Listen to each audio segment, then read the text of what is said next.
Platnumz ameamua kuwaburudisha mashabiki zake kwa kuachia kigongo kipya siku ya sikukuu ya Eid el-Fitr asubuhi ya leo kwa ngoma inayokwenda kwa jina la I'm Happy au Happy.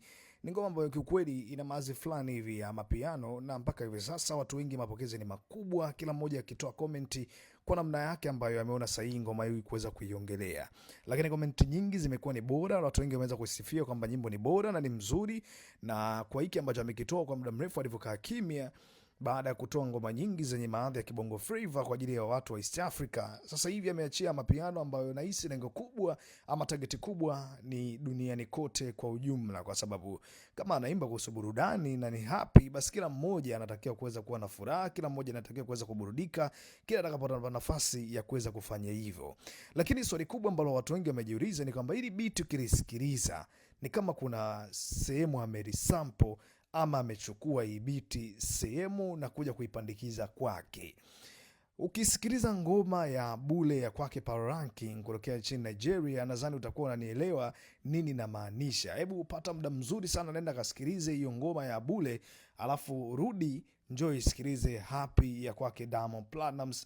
Utapata vitu vingi sana. Wewe nadhani shabiki ama mtu mwingine inawezekana ukaja kutupa ripoti mzuri ya kwamba ni kweli madai ya watu ambao wanasema ya kwamba hii wimbo ameiba ama ameisample ile beat kutokea kwenye ngoma ya Bule kwake Power Ranking, au ni maelezo tu ya watu, lakini beat ni tofauti kabisa. Nikukumbusha jambo moja, sampling kwenye muziki ama kwenye sanaa inaruhusiwa. Kwa hiyo hata ikiwa ni kweli amesample, basi aje kosea kwa hiko ambacho anakifanya, as long as amefanya ngoma, na ngoma naamini tena kufanya vizuri kweli kweli, kwa sababu kwenye mitandao ya kijamii tangia imeachiwa hivi sasa, hata Instagram, Facebook na YouTube imekuwa ni ngoma ambayo inaongelewa, na mtandao wa TikTok challenge tayari zimeshaanza kufanywa.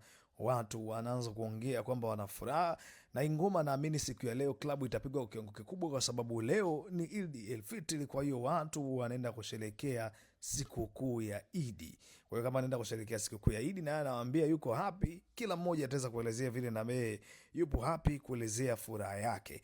Bana, ni ngoma ambayo ukipata muda nenda kaisikiliza, nadhani utakuwa na majibu sahihi hiki ambacho mimi naweza kukuambia kwamba ni kweli kwa madai ya watu kwamba nyimbo ameiba kwenye ngoma ya Bule ya kwake Power Ranking, au wanamsingizia tu kwamba kijana hata ubunifu wote ambao anaofanya bado wanamuona kama yuko nyuma zaidi. Wengine wanamtetea, wanasema hamna kitu kipya duniani utakifanya mtu hajawahi kukifanya.